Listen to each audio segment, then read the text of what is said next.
Promoting top entities and business people who contribute to the national economy, the Entrepreneur Ceremony took place on December 21, 2018, for the 22nd year, organized by the Mongolian National Chamber of Commerce and Industry.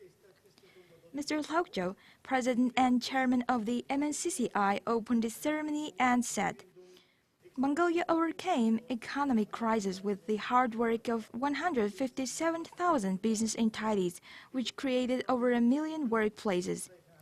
As a result, growth at the macroeconomic level grew by 6.3%. Top entities that immensely contributed to the Mongolian economy were selected in recognition of annual business achievement, profits, social responsibility, employment, export, and others. This year's Entrepreneur Grand Prix went to the Sioux LSC, the national producer of milk and milk products.